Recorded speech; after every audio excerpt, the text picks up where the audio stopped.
안녕하십니까. 지표를 보는 시장 해설의 권혁태입니다. 2023년도 2월 2주차 하겠습니다. 일단 지난주에 있었던 미국 FOMC 성명서와 기자회견 주요 내용 살펴보고 지표 보도록 하겠습니다. 일단 성명서 주요 내용은 생산, 공급과 소비, 수요가 다 안정적으로 정상적인 모드로 돌아온다는 내용이 주된 내용이었습니다. 인플레이션은 완화되었지만 여전히 높은 수준에 있으며 그래서 금리는 지속적으로 올릴 것이지만 요즘 나오고 있는 데이터들이 좀 복잡하게 나오고 있어서 여러가지 고려해서 결정할 것이다. 그래서 이 부분에 대해서 이번에 기자들이 많은 부분을 질문했습니다. 그리고 채권 보유량은 지속적으로 줄여나갈 것. 예전에 부동산 쪽과 다른 시중은행에 있던 채권들 지속적으로 사 모았는데 이제 그걸 다 현금화 시키겠다는 거죠. 그리고 향후 여러가지 상황을 고려해서 2% 내의 목표 인플레이션 수준을 만들 것이다 라는 게 주요 내용이었습니다. 다음에 기자회견 주요 내용인데요. 대부분 비슷한 질문들도 많았는데 파월 의장이 그냥 원리원칙적으로 두리뭉실 넘어간 게 대부분이었지만 그 중에 정확한 수치를 포함한 답변 나온 게 있어서 몇 가지 보도록 하겠습니다. 그게 이제 질문형 이런 거죠. 데이터의 그동안 궤적 움직임을 보면 그때 당시에 했었던 것이 지금도 여전히 최고 가이드라인인가요? 이제 그런 거였는데 그러면서 이제 지금 나오고 있는 데이터를 보면 여전히 2번 이상의 금리 인상을 할 것으로 봐도 되는 건가요? 질문을 했는데 파월이 12월에는 그랬지만 그건 과거고 지금은 다르다고 그랬습니다. 5점에서 5.25가 최고 금리일 거로 봤지만 인플레이션이라든가 상품 가격이 급락하면서 지금은 뭔가 확실한 것이 없다고 했습니다. 그러면서 데이터가 상승하면 금리 인상을 유지할 것이고 하락한다면 했는데 그 뒤에 말을 얼버무렸죠. 그러면서 as you know라고 그럼 하락한다면 금리를 내릴 것이다 라는 말이 되는데 그 부분으로 드라이빙 하고 싶지 않다면서 그냥 다른 방향이 될 것이라고. 그래서 결국 데이터가 좋게 나오고 급락한다면 금리 내릴 수도 있다는 언급이 여기 이제 숨어 있는 거죠. 이 부분이 이제 말을 모린 그 부분이 제일 중요한 것으로 생각이 됩니다. 그러면서 추가적인 인상이든 인하든 균형점에 대한 질문의 답변은 지금까지 40년 동안 최고의 인플레이션이었고요. 그리고 증거는 없지만 줄어들 것이 지금 볼 수 있다는 말로 대신하면서 어떻든 간에 문제는 해결될 거다. 그런 식으로 말을 했습니다.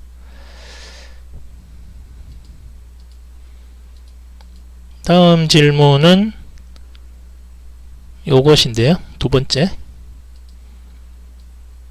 예전에 목표 인플레이션, 그러니까 2%의 인플레이션 없이도 낮은 실업률을 달성했다고 하셨는데 우리가 지금 역사적 저점의 실업률에서 매우 높은 수준의 인플레이션이 있지만 내려오고 있다고.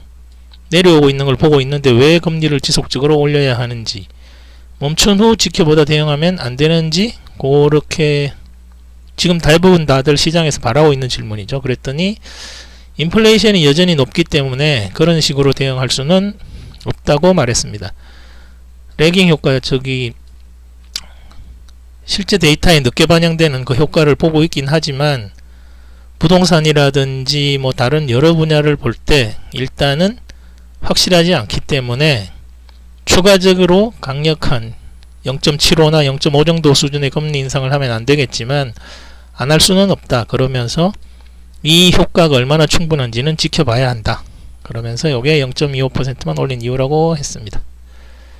그리고 이번 주에 금리 인상에 대해서 토론회에서 나왔었냐는 질문에는 나중에 FOMC 미니트라는 게 있는데 거기를 보라고 얘기했습니다. 그리고 또 이제 다른 질문이 같은 질문인 거죠. 금리 인상 중단하고 다시 올리는 것에 대한 토론도 있었나 하는데 그런 얘기는 없었고 3월에 다시 얘기하자 뭐 이런 식으로 얘기했습니다.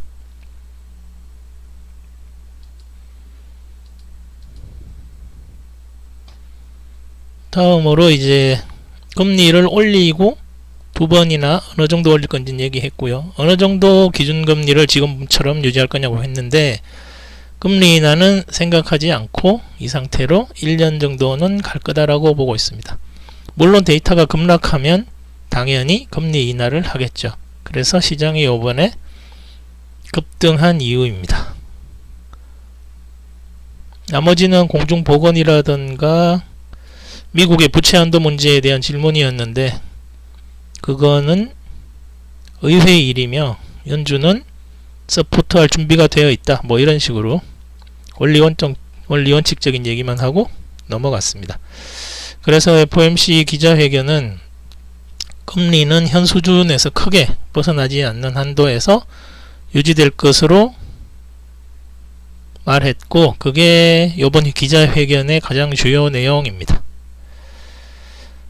그러면 이런 이제 전반적인 흐름 하에서 지난주에 실제 실물 경기 지표는 어떻게 나왔는지 보겠습니다.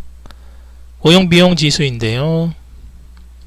내려오고 있죠. 그러니까 당연히 생산성은 임금이 상승분이 낮아지니까 생산성은 올라가게 돼 있고 나중에 나옵니다만 결국 임금 상승이 둔화된다는 얘기입니다. 그러면 이제 소득이 줄어드는데 소득이 줄어들면 소비가 안 좋아지겠죠. 소비가 안 좋아지는 걸 막으려면 물가가 내려가야 되는데 지금 인플레이션은 내려가고 있으니까 연준에서 저렇게 아주 자신감 있게 얘기를 한 게 아닌가 싶습니다. 네, 다음으로 중산층 이상이 자주 다니는 대형마트 중심의 레드북 소매 판매 지수인데요. 4.6까지 내려갔다가 4.9 거의 5% 부근에서 횡보하고 있습니다. 1년 반 전부터 말씀드렸지만 이 5%가 미국의 현재 거의 400만 명 가까운 인원이 은퇴나 사라진 이후에 어떻게 보면 현 가구 수준에서 소비할 수 있는 최고입니다. 그러니까 여기서 줄어든다는 건 엄청 위험한 얘기겠죠. 인플레이션까지 있는데 소비가 줄어든다면 진짜 심각한 상황에 처할 수도 있습니다. 그래서 제가 요 밑으로 5% 밑으로 내려가면 항상 경계해야 된다고 말씀드렸는데 지금 아슬아슬하게 모든 지표가 줄타기를 하고 있습니다. 5%의 소매 판매 증가분 위에서 물가는 내려오고 임금도 내려오면서 고용은 최대치로 정부 입장에서 아니라 가게 입장에서 보면 결국 원하는 직업은 언제든지 얻을 수 있으니까 경기 호황 중에 이런 호황이 없는 거죠. 연준 입장에서야 좀 이런 게 식었으면 하겠지만 400만 명이 은퇴했는데 이게 가능할 리가 없죠. 그래서 다들 임금발로 해서 뭔가를 얘기하는데 파월은 또 아니라고 급여가 문제가 아니라 다른 것들도 봐야 된다면서 여러가지 복합적인 얘기로 기자회견에서도 그냥 원리원칙적인 얘기만 하고 넘어갔습니다.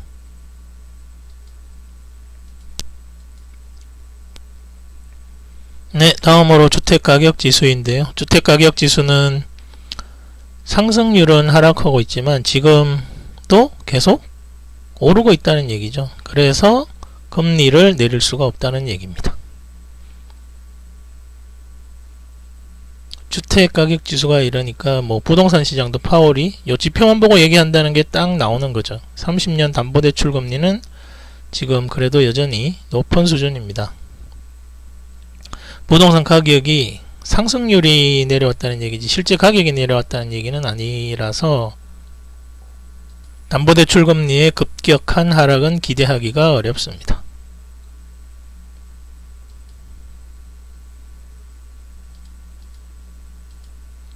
다음으로 비농업 고용 변화인데요. 고용 변화율이 평년 수준으로 다시 내려왔습니다. 시장에서 보면 거의 안정적으로 돌아가고 있다는 얘기겠죠. 다음으로 PMI인데 횡보하고 있다고 지난주부터 말씀드렸고요. 소비가 어느 특정 시점에서 계속 5% 수준에서 유지가 되면 제조업에서 물건이 계속 팔리는데 안 만들 이유가 없게 되는 거죠. 지금이 바로 그런 상황입니다. 그래서 현 수준에서 기업들도 더 이상의 긴축 경영은 하지 않을 것으로 이제 예측이 되는 거죠. PMI라는 게 어차피 전화 여론조사에서 예측하는 거니까.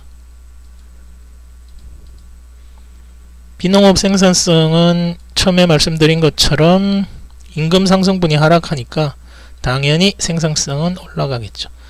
그리고 새로 만들어지고 있는 잡들도 대부분 생산성이 높아서 이윤이 남아야 되는 직장들이 생겨나고 있는 겁니다. 그렇지 않으면 손해보면서 장사할 수 없는 노릇이죠.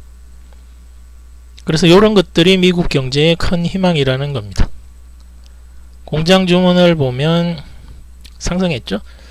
연말 연시에 좀 하락했다가 상승한, 크게 뭐 의미를 둘 필요는 없어 보입니다. 긴축 경영이 안정화되어서 이제 지난달보다는 많이 주문이 들어와서 생산을 했다, 이렇게 보면 될 것 같습니다. 시간당 평균 수입은 지난월 대비로 당연히 감소가 되었겠죠. 여전히 다른 지표들하고 거의 같이 움직이니까. 그리고 비농업 급여자 숫자는 원래 지난달 동안 변한 건데 많이 올라온 거, 이 부분은 이제 미국을 살펴보면 요즘은 가정주부들도 파트타임 잡을 찾아서 일한다고 합니다. 그러니까 임금도 어느 정도 좀 줄어들고 고용시장은 여전히 화랑 수준에서, 화랑이라고 보기엔 뭐 하지만 아무튼 노동시장이 워낙에 빡빡하다고 얘기를 하는 거죠. 이렇게 급여자 수가 늘면 당연히 다음 달 소매 판매도 늘어나겠죠. 네, 다음으로 2년물 채권 시장과 나스닥 선물 시장 보도록 하겠습니다. 금리는 4.208에서 4.1 소폭 상승했습니다. 파월이 상승도 힘들고 하락은 잘 모르겠다고 얘기하니까 횡보한 거죠. 쉽게 말하면. 주식시장은 반대로 더 이상 상승하는 거를 어떻게 할지 모르겠다는 식으로 얼버무리니까 시장은 당연히 올라갔습니다. 그리고 물가도 내려오고 있고요. 물가가 내려오고 있는데 어떻게 보면 골디락스보다 더 좋은 상황인 거죠. 물가는 내려오는데 노동시장은 화랑이고 소비는 늘어날 것으로 예정이 되면 물가가 좀 올라도 크게 문제가 없게 되는, 금리가 그러면서 그래서 이제 파월이 많은 영향을 받는다고 한 게 뭐 이런 그라운드라고 표현을 하는데, 뭐 그런 것들이 전체적으로 보면 다 어느 정도 균형을 이루어서 지금 이제 흘러가고 있는 것으로 보입니다. 네, 아무튼 지금으로서는 물가 하락이 대세인 상황이고 그 기대감으로 시장은 상승했습니다. 파월 기자회견 중에 1분기 후반과 2분기 초반에 다시 상품 가격이 오를 것으로 예상되며 그래서 3에서 4% 정도를 얘기했는데, 그때는 또 금리에 대해서 내릴 수는 없을 것 같습니다. 그래서 대부분 다 이제 횡보 모드에 들어가는 게 아닌가, 그런 예상이 됩니다. 그래서 이번 주는 소폭 상승하는 것으로 보고 있고요. 말씀드린 것처럼 기준금리는 0.25 상승, 물가는 급락했으나 다시 반등할 것이고, 부동산이 하락하면서 큰 CPI 소비자 물가지수의 50% 이상을 차지하는 여러 지표들이 하락이 예상되어서 파월이 지금 저렇게 자신감이 있는 것으로 판단됩니다. 역사적 낮은 실업률로 서비스 물가는 현상 유지가 되고, 그러면서 물가 하락과 금리 상승의 교차점이 지금 봐서는 파월이 얘기한 대로 판단을 하면 쭉 이렇게 금리는 올라서 횡보, 물가는 내려오다가 다시 올라가면서 이런 식으로 횡보하는 패턴이, 같이 횡보하는 패턴이 예상이 됩니다. 네, 다음 주는 주요 지표 발표는 없고요. 기업들 실적은 뭐 예상대로 이 감소 중인데 이건 이미 시장에 반영된 거라고 봐야 합니다.